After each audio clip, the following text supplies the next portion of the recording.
여러분 안녕하세요. 지난 시간에 이어서 뇌산소각계를 중심으로 해서 내안의 난이나 다양한 개념으로 얘기하는 나의 본래 면목이 무엇인가를 찾아보는 시간 네 번째 시간입니다. 뇌산소각계의 특징은 소과 한마디로 얘기하면 과자, 진할 과자 있다 그랬죠. 과거 나를 벗어나서 새로운 나로 변화하는 의미입니다. 과자가 진할 과자인데 공간적인 이동을 통해서 상징적으로 표현한 개념이죠. 이곳에서 저곳으로. 물론 이제 그때에는 대천 큰 인간의 어떤 그 스스로 건널 수 없고 예를 들면 배라는 도구를 통해서 건널 수 있는 그러한 큰 강 이제 대천을 그렇게 얘기를 해서 대천을 건너서 이쪽에서 저쪽으로 다른 세계로 건너가는 것을 이제 과자로 진할 과자로 표현합니다. 그게 우리의 그 차원이라고 얘기할 수 있는데 차원이 공간적인 차원이라고 얘기하는 게 아니고 이게 이제 차원이라는 개념이 그 경지라는 얘기입니다. 우리가 살아가는 경지라는 얘기인데 세계라는 얘기인데 그 세계는 내가 세상을 보는 지혜의 안목에 따라서 바꿔집니다. 지혜의 안목. 그래서 어찌 보면 그 내가 세상을 보는 안목이 어떠냐에 따라서 내 사는 세계가 그 규정이 되죠. 이건 어찌 보면은 그 과거의 이 존재론적인 사유 구조와는 다르고 오늘날 과학적인 그 사유 구조로 얘기한다면 양자역학적인 관점이다라고 얘기할 수가 있죠. 양자역학의 출발점은 과거의 고전역학이 이미 이 세상이 있고 이 세상이 있는 세상을 우리가 이미 있음에도 불구하고 그 세상을 우리가 내용을 모르기 때문에 세상이 도대체 무엇인지 어떤 구조로 되어 있는지 근본 요소는 무엇인지를 모르기 때문에 그 모르는 상태에서 지식을 통해서 관찰과 실험을 통해서 확인해가고 지식으로서 습득해가는 과정이다. 그래서 언제나 부지의 차원에서 알지 모르는 차원에서 알무 차원으로 가는 것을 그 얘기를 하는데 사실은 모르는 상태에서 알무 상태로 변화한다는 건 그게 곧 모름이에요.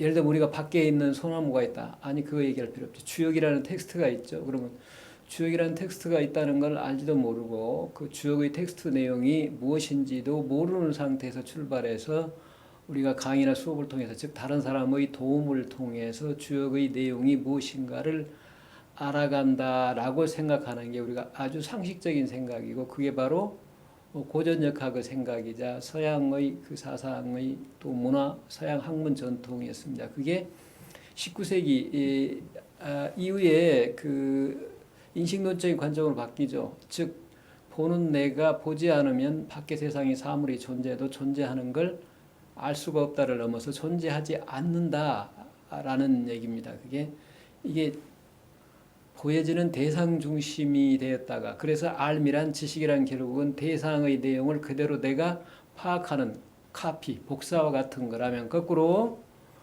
그와 반대죠. 이제 내가 세상을 구성하는 거죠. 내가 아는 만큼 세상이 보인다라고 얘기하는 것도 그런 의미입니다. 그러니까 인식 주체로 바뀌는데 그게 바로 카피가 아니라 있는 그대로 복사하는 게 아니라 수동적인 게 아니라 반대로 능동적이 됩니다. 구성한다. 내가 구성한다. 그런 관점에 서 있는 게 바로 뭐예요? 그 입자설에서 입자 파동이 결정이 안 된다. 즉 오로지 어떨 때 결정이 되느냐? 관찰할 때만이 결정이 된다라는 양자역으로 바뀌는 겁니다. 그러니까 양가역 소위 말하는 20세기 후반 20세기 생겨난 양자역학은 결국은 인식 주체로 바뀐다는 얘기예요. 근데 이미 동양에서는 어쩌어요? 불교에서 이미 주체에 의해서 시간과 공간, 사물이 형성된다라는 걸 이미 얘기를 했습니다. 오래전의 얘기예요, 그게. 사실은. 현대 20세기 아니고 이미 몇천 년 전에, 한 적어도 2000년 전에 얘기했다고 볼 수 있습니다. 그리고 그것만 얘기한 게 아니죠. 동아시아에서 얘기하는 형이상의 세계라는 게 있다. 주체와 객체를 구분해서 나타내기 이전의 있는 세계와 보는 나와 보여지는 대상이 둘이 아닌 관계. 그 형이상의 경계, 본성이라는 차원, 보는 나와 보여지는 대상이 둘이 아닌 하나인 경계, 그걸 도다, 본성이다, 신이다라고 이미 얘기를 했습니다. 사실은. 그래서 그 내용을 바탕으로 어찌 보면 그 세상을 바라보면 나도 없고 남도 없다. 나와 남이 상호작용을 한다는 얘기죠. 그래서 이 세상은 나만의 세상도 아니고 남만의 세상도 아니고 사실은 우리만의 세상이라고 할 수도 없습니다. 그때 우리는 내가 있고 남이 있어서 우리가 서로 공존한다라는 사고도 그게 잘못되어 있는 사고다 그런 얘기죠. 사실은 실체라는 이것과 저것으로 출발해서 이것과 저것이 함께한다라고 하기 때문에 그게 이제 형이하적인 생각의 연장선상에서 형이상의 세계를 의식에 의해서 추론하는 것에 불과합니다. 자, 그 도우 세계나 신의 경계를 무한이라고 얘기를 할 때 수학자들이 예를 들면 칸토 같은 수학자들이 수로서 초한수를 만들어내고 즉 무한의 세계를 나타내는 수를 만들어내고 그 수를 다시 어땠어요? 수와 그 초한수 사이에 등급을 만들었죠. 자, 그런데 그 초한수의 극단의 이름은 즉 무한의 이름은 진정한 의미 무한은 신의 영역일 뿐으로 인간이 알 수가 없다라는 불가지론을 결국은 제시를 해요. 칸토가 맞는 얘기입니다. 그러니까 무한이란 수학으로 끌어들인 무한은 진정한 무한이 아닙니다. 그건 여전히 한계에 지워진 속에서 이해한 가짜 무한이지 진정한 무한은 아닙니다. 여러분 이해가 되셔야 돼요. 그게 형이상의 세계도 마찬가지라 그런 얘기입니다. 우리라는 것과 나와 남으로 그 쪼개 나타내기 이전의 세계는 전혀 다른 차원이라는 것, 그거를 분명하게 이해를 하셔야 됩니다. 그래서 어찌 보면 내산소각계도 주역이나 이런 데서 보면 보는 나와 보여지는 대상이 둘이 아닌 경계를 얘기하고 있고 그 경계를 어떻게 찾아가요? 나 그 대상 사물에서 찾아가는 게 아니라 관찰과 실험을 통해서 찾아가는 게 아니라 즉 내가 지식을 얻는 게 아니라 거꾸로 나와 세상이 쪼개지기 이전의 도라 신이라고 얘기하는 그 세계가 바로 매 순간 다양한 지식으로 드러날 뿐입니다. 거꾸로 지식을 생산하는 것이지 이미 있는 지식을 내가 습득해 가는 게 아닙니다. 모르는 상태에서 알무로 변화하는 게 아니라고 말입니다. 소과할 때 과가 그런 의미입니다. 그걸 이해하셔야 됩니다.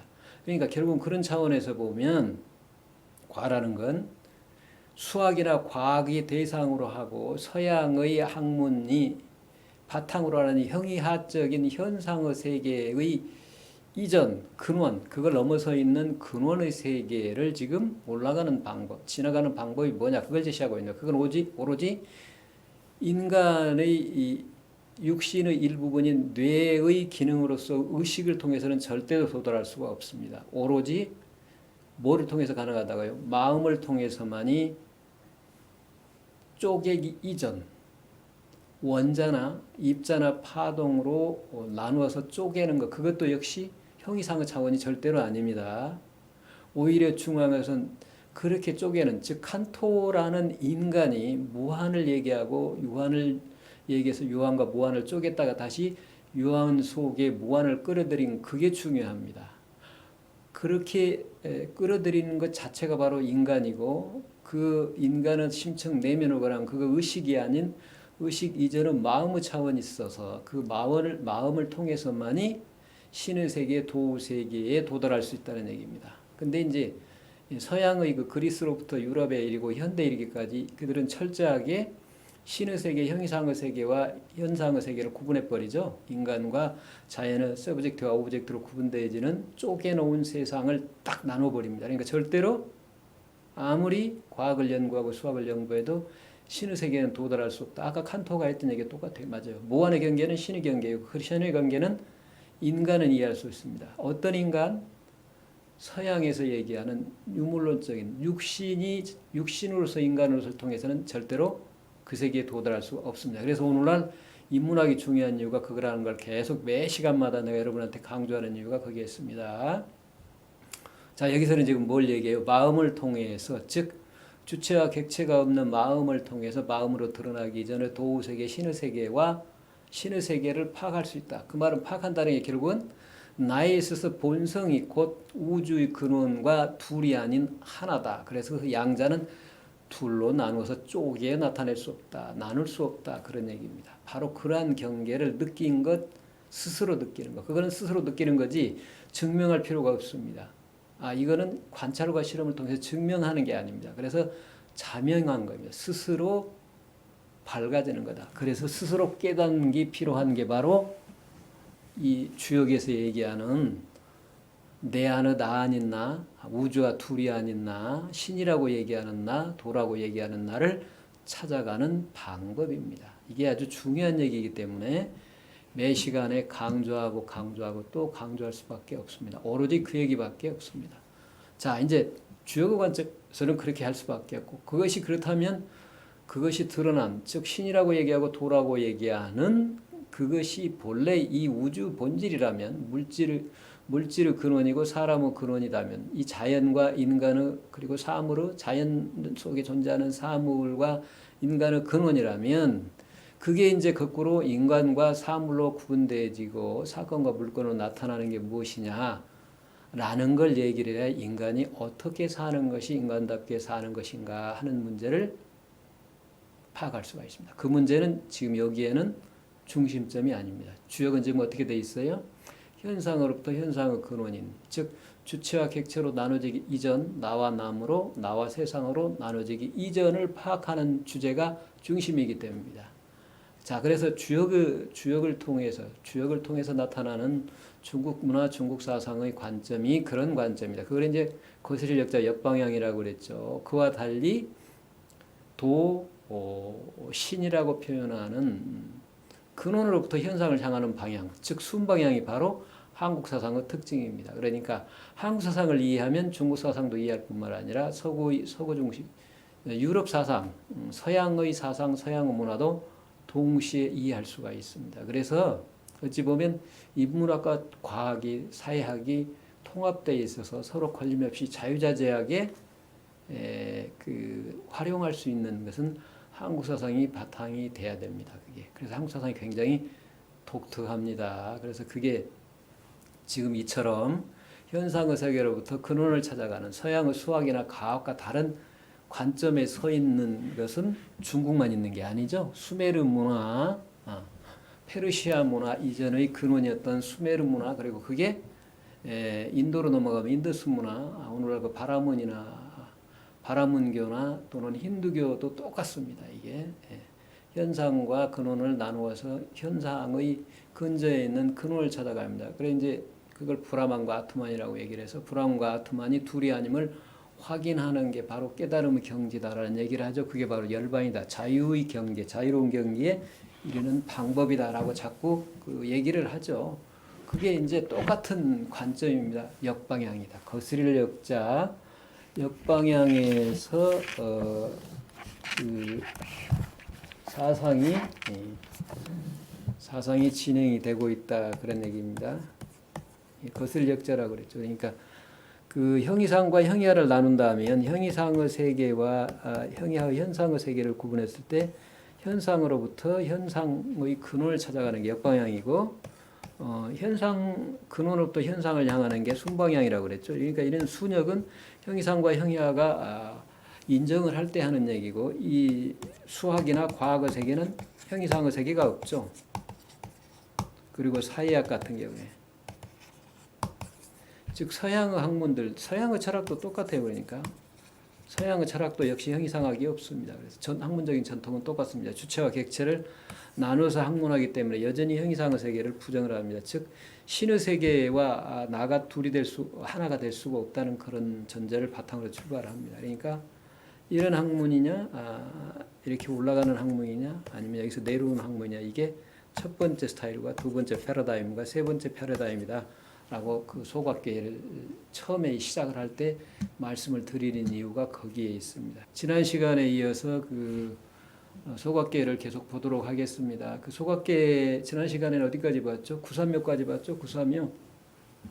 네 개와 몇 개의 차이가 이제 마음을 쓰는 방법에서 차이가 있다고 그랬죠. 네, 구삼묘까지는 뭘 해요 지금?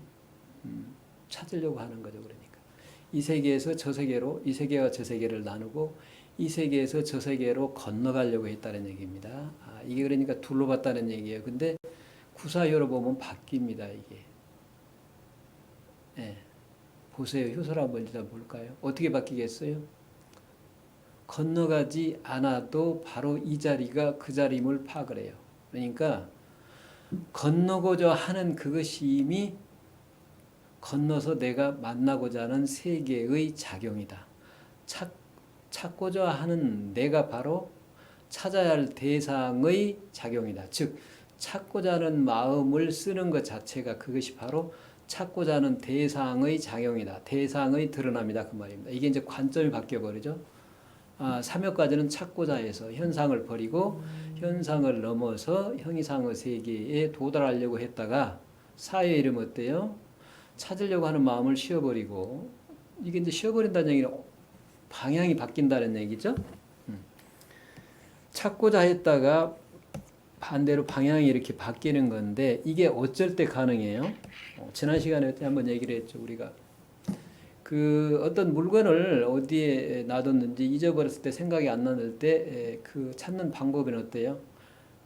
계속 어디에 뒀을까 생각하면 절대로 안 나죠. 그게 뭐하고 똑같아요? 내가 남한테 전화를 걸고자 전화를 상대방과 통화를 하고자 전화기를 들면 어떻습니까? 상대방이 계속 전화를 나한테 하고 있는 경우에 어때요? 계속 통화 중에서 통화가 안 됩니다. 그거 똑같아요. 그러니까 본래 본체는 본성은 도는 신은 언제나 작용을 하고 있습니다. 온 우주를 통해서 인간인 지금 여기 나를 통해서도 작용을 하고 사물을 통해서 작용하고 항상 작용을 하고 있습니다. 그런데 우리가 거꾸로 어땠어요? 그 신을 찾으려고 그랬죠. 도를 찾으려고 그랬습니다. 그러니 마치 뭐하고 똑같아요. 작용하고 있는데 또 그 작용하는 그놈이 무엇인가 하고 찾는 것. 즉 말 타고 달리는 말 위에서 말을 찾는 것과 같고 마치 애를 등에 업고서 어디에 있는가 뒤를 돌아보고 앞을 보고 아래를 보고 자꾸 찾는 것과 똑같습니다. 자, 그러면 이제 어쩌야 돼요?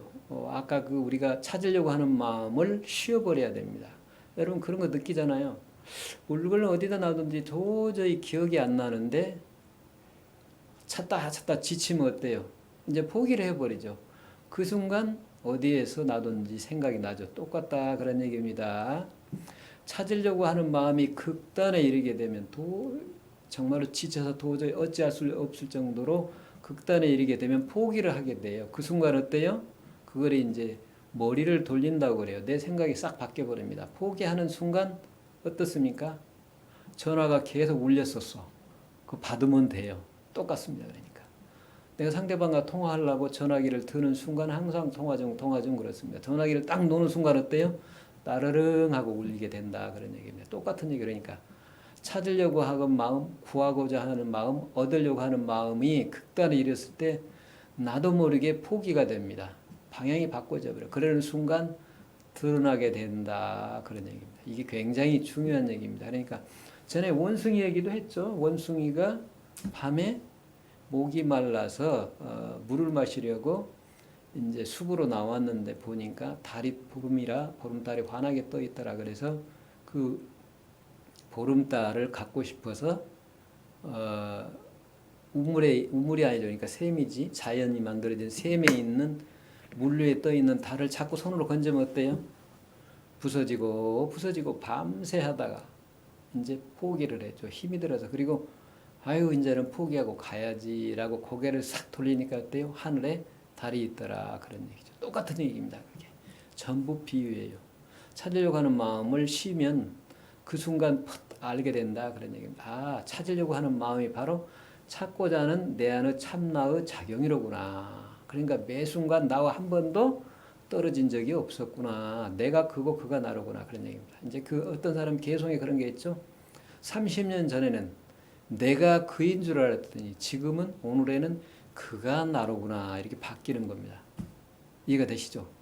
찾으려고 할 때는 내가 있고 그가 있어서 그를 찾으려고 하는데 반대로 보니까 그가 바로 나였더라 이런 얘기입니다. 다시 말하면 뭐예요? 그때 나는 육신입니다. 개체 육신으로서 내가 자꾸 찾으려고 했는데 내 안에 나 아닌 나 참나를 찾으려고 했더니 바로 이 나가 즉 나뭇잎은 어쩌더라? 뿌리의 작용이더라. 뿌리가 드러남이더라. 본래부터 둘이 아니었더라. 이렇게 확인하는 겁니다. 그게 이제 사요와의 차이입니다. 그래서 구사는 무구라 허물이 없다 그랬죠. 왜 허물이 없느냐? 불과 무지라 그랬습니다. 지나려고 생각을 했어. 나 지금 여기 나를 떠나서 밖에서 나와 지금 여기 다른 별개의 성인을 찾고 신을 찾고 도를 찾고 참나를 찾으면 절대 만날 수가 없다. 그래서 지나가려고 하지 않고 이곳을 떠나서 다른 곳 지금 여기의 내가 아닌 다른 나를 찾는 게 아니라 이 말이에요. 그랬더니요 우지 불과우지라 그랬습니다. 지나가지 않고 만났다. 이게 바로 그럼 뭐예요? 그럼 어쨌든 건넜죠.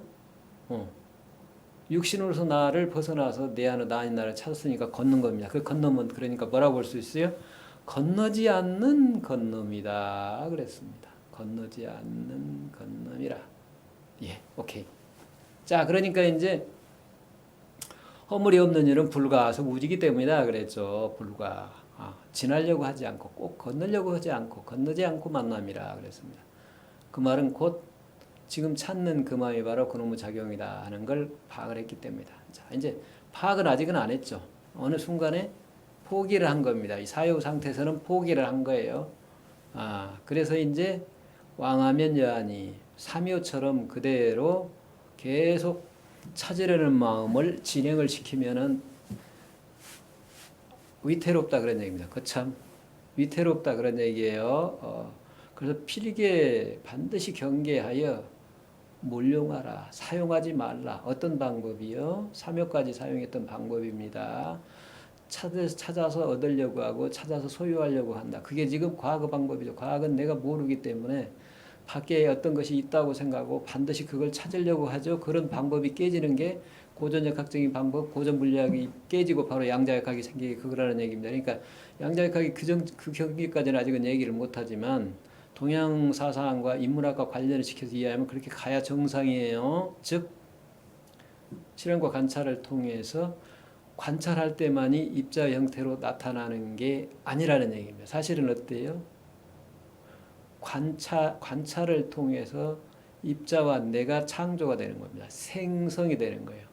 관찰이라는 현상과 더불어서 동시에 이 우주와 내가 새롭게 생성된다. 그 순간 그러한 모습으로 나타난다 그런 얘기예요. 이게 전혀 다른 관점입니다. 이게 바로 우리가 다른 시간에 공부하는 한국사사무 관점이자 한국역학의 관점입니다. 이걸 예시해. 그러니까 여기 이것도 필요하지만 이 주역도 필요하지만 주역만 가지고 공부해서는 안 된다는 걸 여러분이 이해를 하셔야 돼요.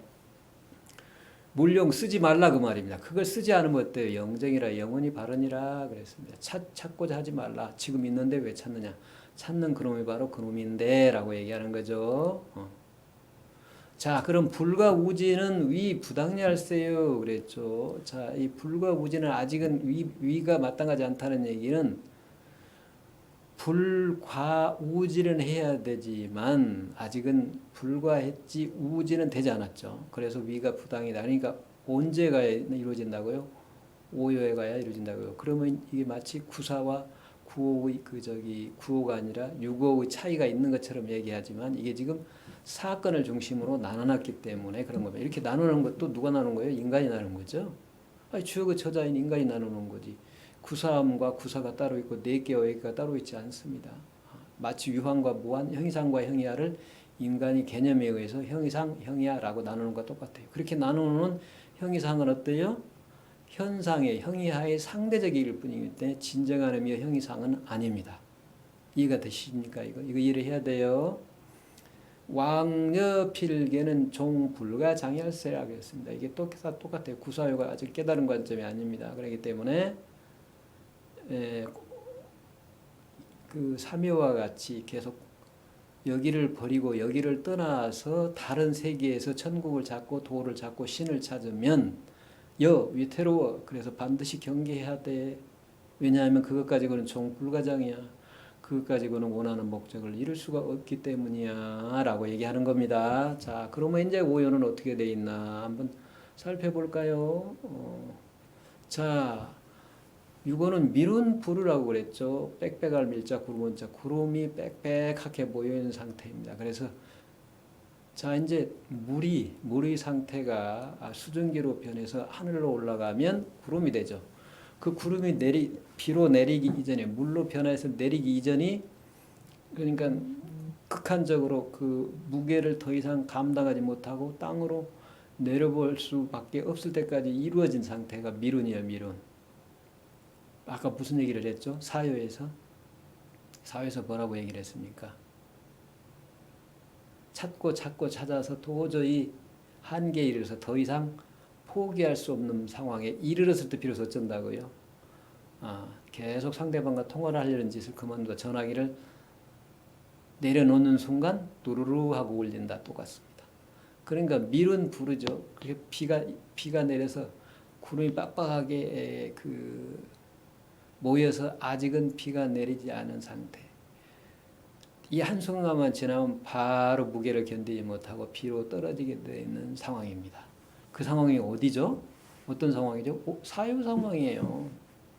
자, 사유 상황인데 그 상황이 바로 어디에서 이루어져? 자서교 일세라고 했어. 아서교, 나의 서쪽 방향으로부터 이루어진다. 이제 동서를 나눴다고 그랬죠.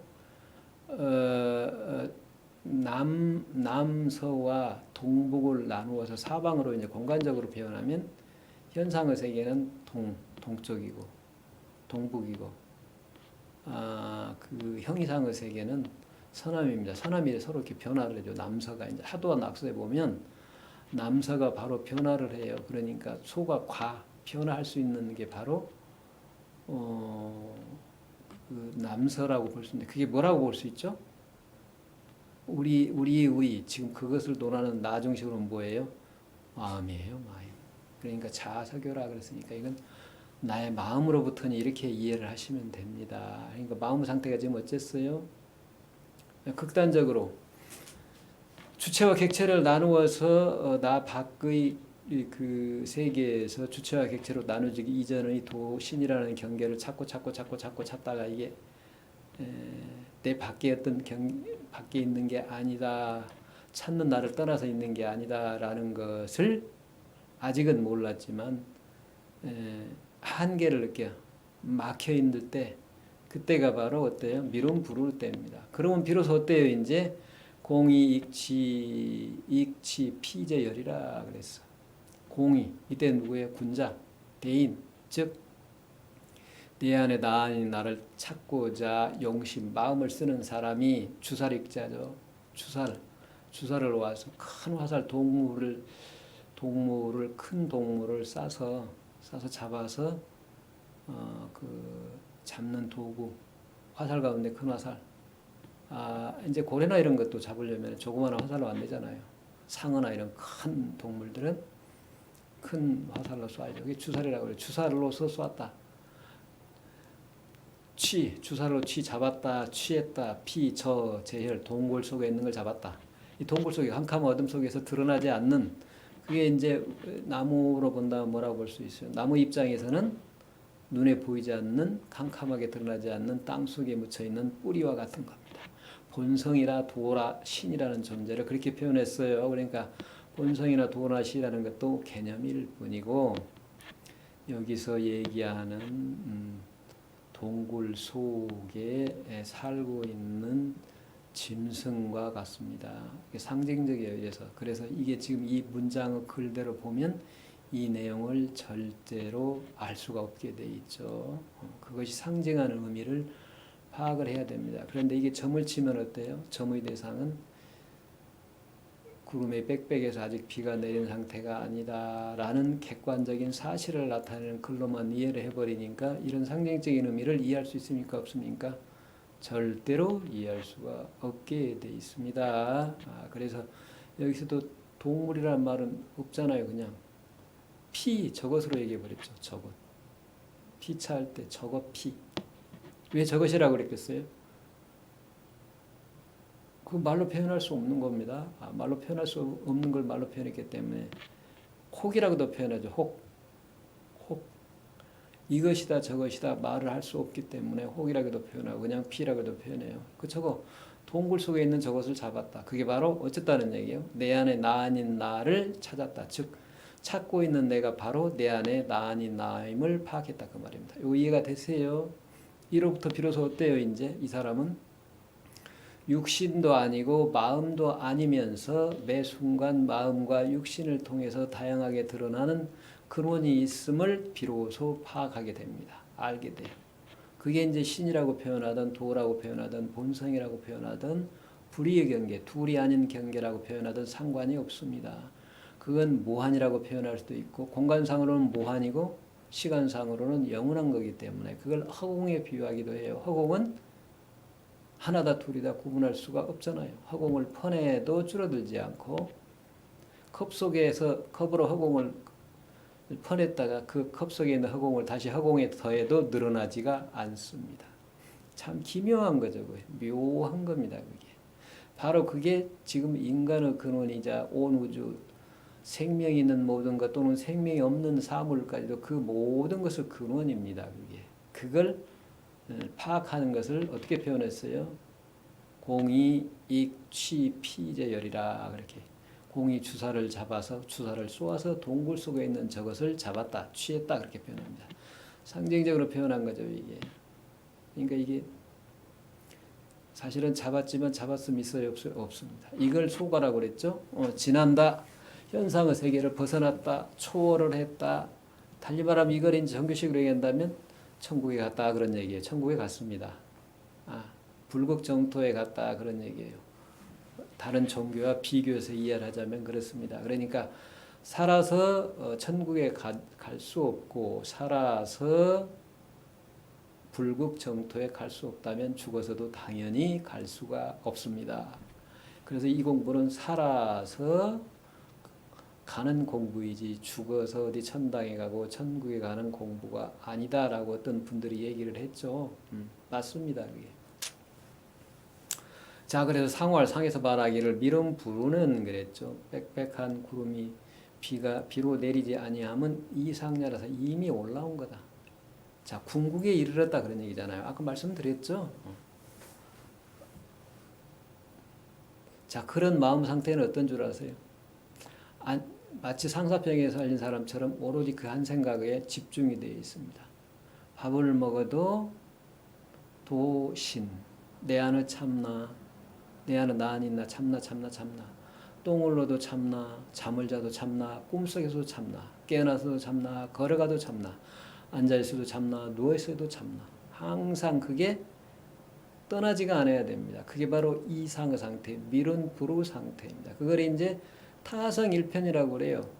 내 생각을 계속 모아서 그 하나의 생각에 하나의 생각으로 모아버렸습니다. 그래서 마음에 온통 그 하나의 생각으로 꽉 차 있는 거, 그게 미룬입니다. 미룬과 똑같아요. 재미있는 표현이죠, 이게.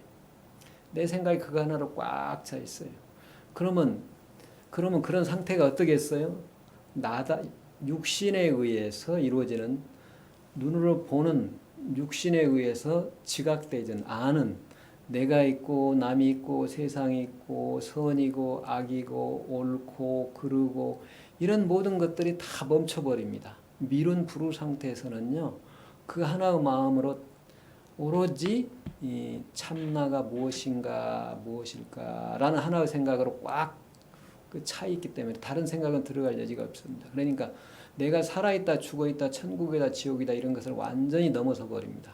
그래서 분별하는 그런 차원을 훌쩍 넘어서게 되는 거예요. 그게. 그래서 이 과라고 하는 게 틀린 건 아닙니다. 지난다는 거. 분별의 현상의 세계로부터 분별을 이전의 근원으로 넘어설 수 있는 게 바로 그런 겁니다. 그래서 그렇게 마음이 하나의 생각으로 집중이 돼야 돼요. 무엇일까? 노노도 그 얘기했죠. 여지야.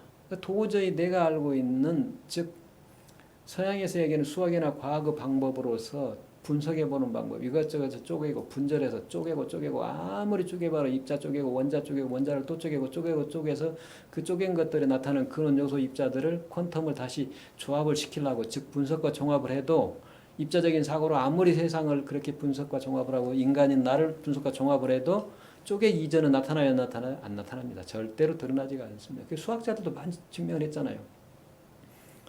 부분집합. 하나의 집합의 부분집합을 가지고 그 집합이 뭐예요? 쪼갰다가 다시 합한 거예요. 근데 그 부분집합, 자기를 포함한 멱집합, 그 부분집합, 멱집합과 그 멱집합을 포함한 부분집합을 자꾸 그 만들어가면 어때요? 전체 집합보다 큰 집합이 나타나 버려요. 그죠? 부분을 아무리 이게 하나를 쪼개서 부분으로 나누어 놓고 그 부분을 다시 합하면 이게 쪼개기 이전 하나가 나와야 되는데 두 개의 원이 나와 버립니다. 이해가 되세요, 그게? 분석과 종합으로는 쪼개기 이전의 형이상의 세계는 절대로 드러나지 않는다는 거. 그래서 우리가 이거 이해를 해야 됩니다. 이거를 과학자들이니까 양자의 학자들이 공부를 해야 돼요. 수학자들이 공부를 해야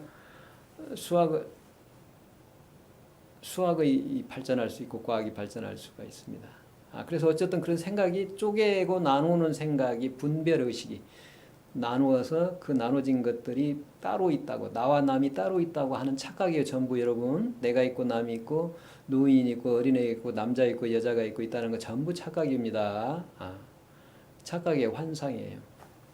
그래서 그런 나와 둘이 평등하다는 것 자체부터가 말도 안 되는 얘기입니다. 나눠놓고 보면 평등할 수가 없어요. 나누기 이전의 둘이 아닌 나의 하나의 차원에서 봐야만이 그게 본래 평등함을 알 뿐입니다. 그 착각이에요. 전혀 그러니까 방향이 잘못 잡혔다는 거 여러분이 느끼셔야 돼요. 그 사회학 가운데 하나인 정치학에서 얘기하는 그 정치 이념으로서 평등이나 자유라는 건 전혀 본질과 벗어나 있습니다. 어긋나 있습니다. 그거는 자유도 아니고 평등도 아니라는. 그러니까 오늘날 정치인들이 얘기하는 자유, 평등 뭐 그런 개념들은요 전혀 자유와 평등에서 모르는다는 걸 여러분 말씀드리는 이유가 그분들이 뭐 무식하거나 능력이 없거나 무능해서 그렇다는 얘기 아니에요. 똑같습니다. 본성은. 그러면 이제 본성을 쓰는 방법, 즉 학문하는 방법이 이렇게 중요하다. 학문하는 방법이 달라짐으로써 그 학문의 성과가 180도 바뀐다라는 걸 여러분들이 이걸 통해서 이해를 하고 파악을 하셔야 됩니다. 그래야 인문학으로서 미래, 사회학으로서 미래, 과학으로서 미래, 즉 인간의 학문하는 행위가 삶과 둘이 아닌 하나가 돼서 우리의 삶 자체도 발전을 하게 됩니다. 어떻게 해요? 열반의 삶, 자유로운 삶, 자유자재한 삶, 하고 싶은 대로 마음대로 살 수 있는 삶입니다. 지금 우리의 삶은 하고 싶은 대로 마음대로 살 수가 없는 삶이죠. 그래서 이 공부를 하는 것이지 그렇지 않으면 여러분들을 이해할 수 있습니까? 이 공부 뭐하러 합니까? 살아보면 그 연세가 들수록 살아보면 살아볼수록 흔히 그런 얘기를 하잖아요. 요즘에 제 주위에서 사람들 만나면 그래요. 인생 별것 아니라고 그러더라고. 별것 아니죠. 살아보니까 별거 없더라니까. 그 다음이 중요해요. 그러면 달관하고 해탈한 줄 알았더니 뭐라고 그래요? 그냥 친구들 만나서 소주나 한잔 하면서 그렇게 사는 게지. 그 달관한 게 아니라 포기해버린 거예요. 내가 누구 삶이 무엇인가를 파악을 못하니까 그런 현상이 일어나는 거죠. 그래서 공부하는 겁니다. 나이 들수록 공부해야 됩니다. 이제 현상에 대해서 집착을 해서 욕심 부리지 말고 재산이나 부나 명예나 이런 것들, 권력에 대해서 욕심 부리지 말고 이 인자말로 자기를 사랑해라. 자기 자신을 어떤 존재인가 자기 사랑을 해라. 그 공부를 해라. 진짜 공부를 해라. 그런 얘기입니다. 진짜 공부. 이 주역을 공부하고 불경을 공부하든 주역을 공부하든 기독교를 공부하든 뭐 유학을 공부하든 도가경전을 공부하든 이슬람을 공부하든 과학을 하든 뭐라는 상관이 없으나 놓치지 말아야 될 게 뭐예요? 공부하는 나를 놓치지 말아라. 그런 얘기입니다. 과학을 하든 수학을 하든 물리학을 하든 뭐를 하든 지금 여기 그 인문학을 하든 주역을 하든 불경을 읽든 불경도 굉장히 많죠. 그 많은 어떤 것을 읽든 읽는 나를 놓치지 마라 그럽니다. 나를 알아야 세상을 아는 겁니다. 그러니까 소크라테스도 네 자신을 알라 그랬고 부처도 그랬죠. 천상천하 유아독존 하늘 위 땅 아래 온 우주 가운데 가장 존귀한 게 인간이다. 인간이란 얘기 아니라 나다. 그 나는 어떤 나예요? 본성이라고 얘기하고 구세주라고 얘기하고 부처라고 얘기하는 나. 자성이라고 얘기하는 나. 참나라고 얘기하는 나. 그 나입니다. 그 나가 곧 우주의 본질 근원이면서 바로 도이자 신이다. 그런 얘기죠. 그걸 알아야 됩니다. 자, 이 얘기는 전부 그 얘기를 하고 있어요. 자, 그러면 이제 상륙에 오면 어때요? 상륙은 초유로 돌아가야 되기 때문에 이미 오유에 이르러서 내 안은 아니나를 깨달았다면 어때요? 깨닫기 이전으로 돌아가서 내가 처음 출발했던 것처럼 깨달지 못하고 살아가는 사람, 지금 깨달았음에도 불구하고 깨달았음을 알지 못하고 깨닫고자 하거나 그 자유자재를 쓰지 못하는 사람에게 나와 똑같은 삶을 안내해주고 이끌어줘야 됩니다. 그게 바로 이제 상륙효인데 이 상륙효에 머물러 보면 초유로 갈 수가 없잖아요. 그러니까 상륙효에서는 상륙효에 머물지 말라라는 얘기를 하는데 어떻게 말을 해요? 초유 관점에서 얘기를 해버려요. 초유 관점은 네 개의 삼효인 삼효 관점과 똑같아요. 그래서 상륙은 불우하야 과지라 그랬죠. 자꾸 만나려고 하진 않고 어때요? 지나려고만 해. 지금 얘기에 나가 지금 여기 매 순간 다양하게 나타나는 나가 바로 내가 찾고자 하는 내 안의 나 아닌 나, 즉 참나입니다. 그러니까 나를 떠나서 나를 찾으려고 해서는 안 되는데 내 안에 나 아닌 나를 통해서 만나려고 하지 않고 밖에 나가서 다른 데서 찾으려고 해요. 즉 불우과지야. 그러니까 뭐하고 똑같아요? 비조이지야 그랬습니다. 날아가는 새가 나와 떨어져 버리면 그냥 하늘로 날아가 버리고 내 안에 들어와서 나와 하나가 되지 못함이라. 그러니 흉하다 그랬어. 그래서 시위 재생인이라 그래서 이를 일러서 강조를 했습니다. 이를 일러 말하여 재앙제자 재앙생자 재앙이라 한다 그랬습니다. 그러니까 주역에서 기륭을 나눠놨지만 흉은 바로 뭐예요?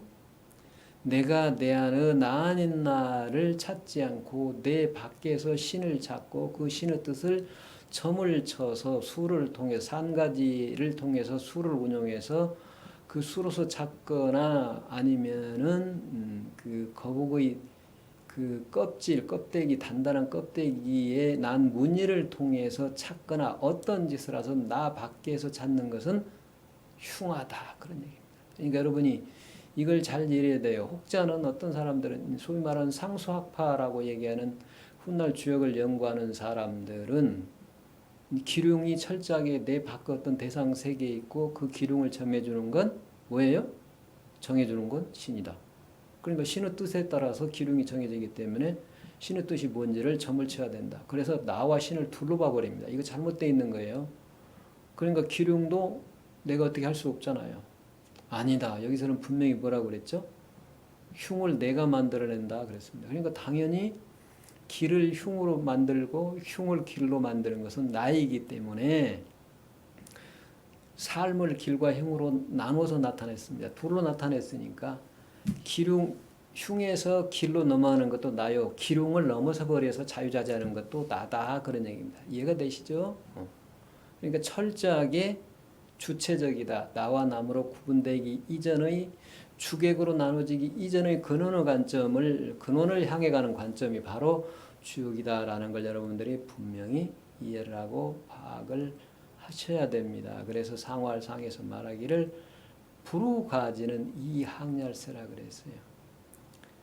만나지 않고 자꾸 밖에서 마치 그 밖에서 찾으려고 하는 거, 밖으로 뭐 하느님 찾고 뭐 신 찾고 뭐 부처 찾고 해서 부처를 통해서 어디 건너려고 그러고 신을 통해서 하느님 통해서 건너려고 하는 게 천국 가려고 하는 게 전부 다 뭐예요? 이루어질 수 없는 얘기다, 재앙이다라고 재생이라고 얘기를 해버리잖아요. 주역에서는 그렇게 얘기를 해버리죠. 그래서 이게 비유하자면 뭐하고 똑같아요 지금. 이렇게도 비유를 할 수가 있습니다. 나무가 있는데 나무잎을 아무리 따봐야 어때요? 나무 뿌리를 알 수 있어요? 없어요? 없습니다. 나무잎을 아무리 많이 따서 한 잎, 두 잎 세봐야, 즉 육신을 가지고 아무리 이 사람도 만나고 저 사람도 만나고 이 얘기도 들어보고 저 얘기도 들어보고 이 사람이 멋있나 저 사람이 멋있나 저 사람이 나를 행복하게 해줄까 저 사람으로부터 내가 돈을 좀 재물을 많이 받아서 도움을 받으면 내가 행복해질까? 자, 로또 당첨되면 행복합니까? 다른 사람부터 내 밖으로부터 재물을 얻어도 아니죠. 행복하지 않습니다. 불행합니다. 어찌 보면 로또 되기 이전보다 더 거의 7, 80%는 불행하다고 그러죠. 그게 행복하지 않다고 그러잖아요. 자, 그리고요. 권력이 주면 권력을 가지면 행복할까? 권력의 정점에 올라가 있는 사람들을 한번 볼까요? 멀리 가지 말고 우리나라 역대 대통령들 어땠어요? 행복했습니까? 감옥에 가지 않은 사람 없고 국민으로부터 쫓겨나지 않은 사람 없죠. 지금 이 앞 전 대통령인 문 대통령도 아직은 지금 감옥에 가지 않았지만 수사를 받고 있잖아요. 그 가족 때문에도 수사를 받고 있고. 그 결과가 어떻게 나타나는 어쨌든 대통령이 된 사람은 자기가 가든지 아들이 가든지 주변 사람이 가든지 자기가 자살하든지 이런 불행을 겪었잖아요. 그 권력이 있어서 행복한 거 아닙니다. 그러면 재물과 권력은 문제일까요? 아니란 얘기예요. 재물과 권력을 쓰는 게 누구죠? 내가 쓰잖아요. 돈이 더럽고 깨끗합니까? 아니죠. 남을 위해서 남도 이롭고 돈을 잘 쓰면 남도 이롭고 나도 이롭죠. 그렇지만 돈을 잘못 쓰면 어때요? 나도 죽이고 해롭게 하고 남도 해롭게 하는 거죠. 이 세상에 어떤 것도 그러니까 나의 문제이지 내 밖의 문제라고 생각하면 그 큰 오산이에요. 착각입니다. 그때 나는 어쨌다고 그랬죠? 그때 하나 나 아닌 나를 가지고 얘기를 하는 거예요. 나 아닌 나를 가지고. 나 아닌 나. 그나 즉 우주와 내가 둘이 아닌 나. 본래 나의 측면에서 자꾸 얘기를 하는 겁니다. 그러니까 이 나무가 있으면 나무 가지 있고 나뭇잎이 있을 때 이게 꽃이라고 생각해봐요. 이 꽃을 따려면 어째야 돼요? 보통 사람들 나무 글을 읽고 이걸 머리로 헤아려보고 생각하고 하는 거 뭐하고 똑같아요? 여기 나무 주위에서 여기를 빙빙 도는 것과 똑같아요. 이게 불우과지요. 만나지 않고 자꾸 지나치죠? 빙빙빙 도는 것 같습니다. 자, 그러기 전에 여기가 나무가 아무리 높더라도 어쩌야 돼요? 도저히 내가 올라갈 수 없는 나무더라도 한 발이라도 올라가려고 노력을 해야 되죠. 어떤 수단과 방법을 가리지 않고 올라가려고 해야 나무의 그 아름다운 꽃이나 열매를 딸 수 있는 것이지. 여기 밖에서 빙빙빙 돌면서 냄새나 맡는 거 똑같습니다. 그러니까 그런 개성도 있잖아요. 그 샘매가 토끼가 이게 나타나니까 그 나무 아래에 있는 토끼를 하늘에 나는 샘매가 잽싸게 물어갔습니다. 채가 버렸어. 근데 어리석은 개는 어때요? 이미 지금 토끼가 없는데 여기에 남아있는 이 나무 밑에 땅에 남아있는 냄새만 씩씩 맡으면서 빙빙빙 돌고 있습니다. 그러면 토끼를 잡을 수 있어요? 없어요? 당연히 천년만년 가도 잡을 수가 없죠. 그와 똑같다고 말입니다. 이게 전부 비유예요. 우리가 이 경전을 읽고 책을 읽고 뭐 기도를 하고 어쩌고저쩌고 하는 거 이게 기도하는 것도 의미가 없는 것은 아닙니다. 그렇지만 나와 대상을 만들었고 그 대상과 함께 구걸하는 기도를 한다면 그게 뭐하고 똑같아요? 불우과지와 똑같습니다. 계속 본래 나인데 지금 말 타고 내가 달리고 있는데 바로 쳐다보기만 하면 말이 있으면 확인할 텐데 그러지 않고 어때요? 밖을 향해 다른 말을 계속 찾아가는 것과 똑같다 그런 얘기입니다. 이해가 되세요? 그래서는 안 되죠. 자, 그래서 이제 상유에 오면은 그러면 어떠란 얘기냐? 이미 이제 유고를 거쳤기 때문에 상유고는 어때요? 이미 이 항이라 지나치는 항자입니다. 지나버린 거예요. 그러니까 지금 상유에 이르면 머물러야 될 때가 아니라 그 말입니다. 지나쳤다는 얘기는. 그럼 어떡하라는 얘기야? 내산 소각계가 아닌 다른 궤의 처요로 내려가라는 얘기예요. 이해가 되세요? 다른 과로 내려가라는 얘기입니다. 즉 불우과지하는 사람들로 하여금 뭐라고요? 불과 자꾸 밖으로 찾지 말고 우지 만나라. 바로 그 찾는 그놈이니라 라고 안내를 해주라 그 말입니다. 그러니까 날아가는 새를 내가 붙잡아라 그런 얘기죠. 붙잡아야 내가 요리를 해서 맛있게 먹고 배도 부르고 남도 먹여서 나도 배도 부르고 남도 부르게 될 거 아닙니까? 그 유고요에서 이미 잡았잖아요. 지금 동굴 속에 들어있는 뭐를 잡았어요? 짐승, 새를 잡았죠. 새를 잡았습니다. 날아가는 새가 잠시 동굴에 내려와 있는 걸 잡았습니다. 잡아서 먹었다는 얘기죠. 그러니까 삶아 먹고 다른 사람도 먹고 배불리 먹었다. 그러니까 그렇게 배불리게 먹이는 게 바로 뭐냐? 성인이나 대인이라고 얘기하는 선각자들, 나보다 먼저 그 길을 걸어간 사람들이 뭐라고 얘기를 하든 해야 될 역할이다. 그렇게 함으로써 어때요? 서로가 서로를 가르쳐주고 서로가 서로를 존재하게 하고 서로가 서로를 먹여주죠. 그렇잖아요, 지금. 그렇죠? 나 없는 남이나 남 없는 내가 없고 우주가 없습니다. 그러니까 그 나와 우주가 항상 둘이 아니에요. 그러니까 과거 관점에서도 그거 양자역학에서 비로소 인재사 얘기를 하잖아요.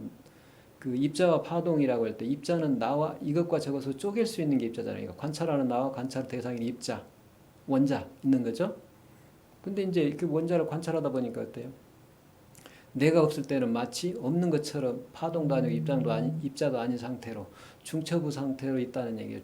근데 중첩이란 없어요.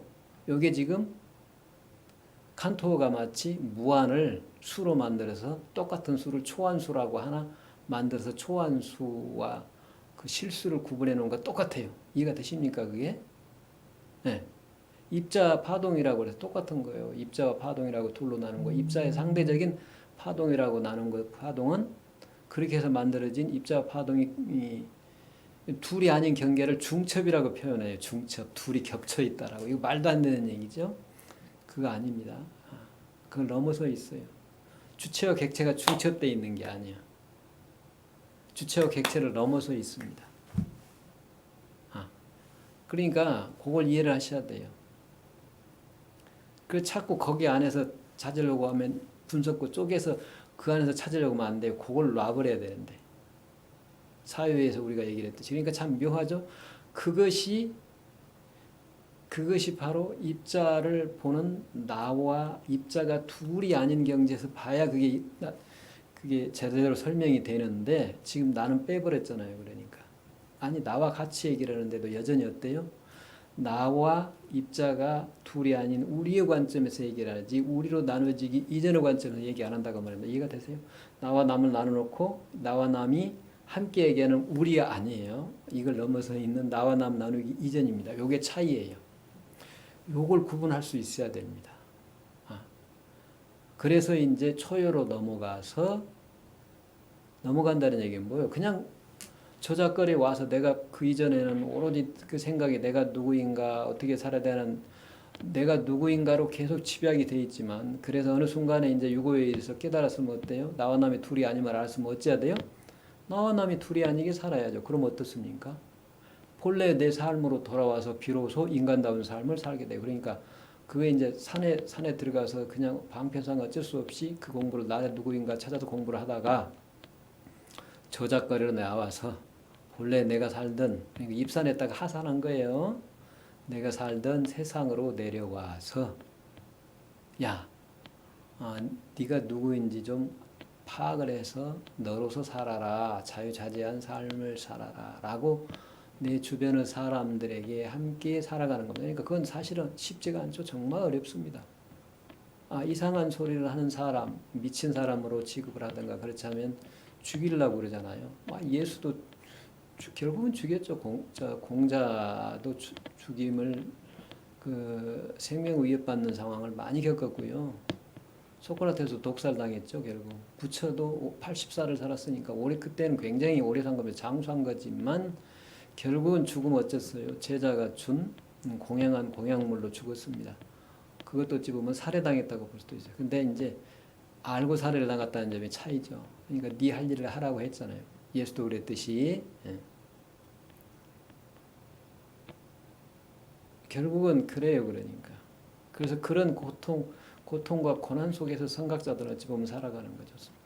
그 눈이 두 눈인 사람들이 외박이 눈이 하나인 사람들 그 함께 살아가면 어쩔 수가 없잖아요. 왜 하나인데 너는 둘이라고 그러냐? 그럼 어때요? 자기 눈 찔러서 하나로 만들어서 살 수밖에 없죠.